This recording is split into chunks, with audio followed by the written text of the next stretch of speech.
Hey guys, welcome back to the channel. This is like a broken record. You know something I don't like?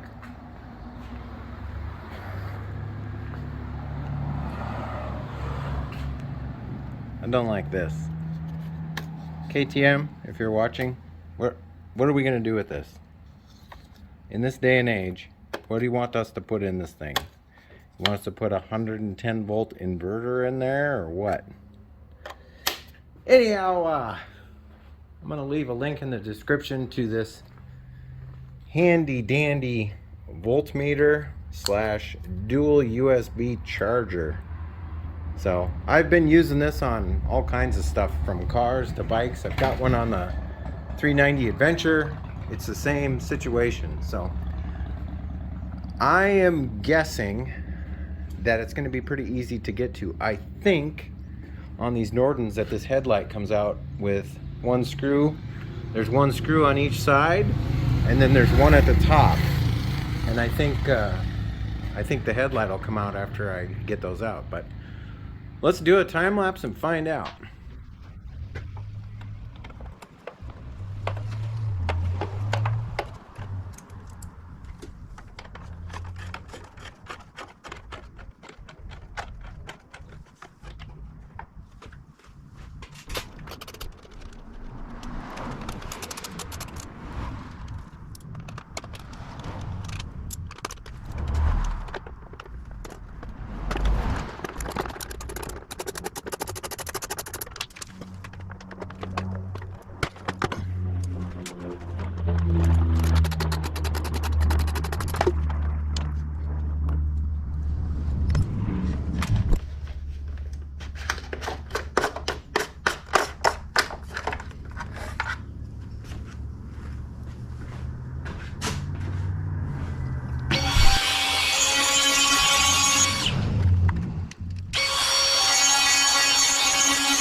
Guys, it doesn't get any easier than that.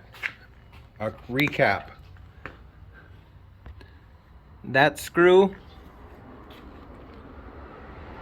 and that screw, and man, it's hard to see with the reflections. That screw right in here. That'll get your headlight out, and then everything else you can do by hand. You've got to zip out this hole a little bit with whatever you want, sandpaper file. I used a die grinder, just a tiny little bit of removal, maybe like a millimeter, and it'll drop right in there. D-pin that harness that was connected to this, put some shrink tube on it, slide it on there. The black wire with the red stripe is the positive, the brown is the ground. So the black wire with the red stripe is the positive, the brown is the ground. That's it. Super simple, easy to do. I'll leave a link in the description. I think these things are less than 15 bucks at the time I purchased it, and like I said, I use them on everything. They're awesome. They got some nice heavy duty quick chargers on them, so whatever you want to connect via USB is right there ready to go. But other than that, I think that's probably going to be it for this episode, guys. If you like this episode, give me a thumbs up. If you're not subscribed yet, I'd love to have you as a subscriber. You're going to want to stay tuned. We are waiting on some key components to arrive. They're either going to be here today or probably tomorrow or Monday. These videos are probably pretty far behind. They're kind of backlogged right now. I think I'm 6 episodes behind, and I'm releasing them every other day to get you guys caught up. So anyhow, stay tuned, and as always, I hope you guys are taking care of each other, and until next time, see you later. Bye-bye.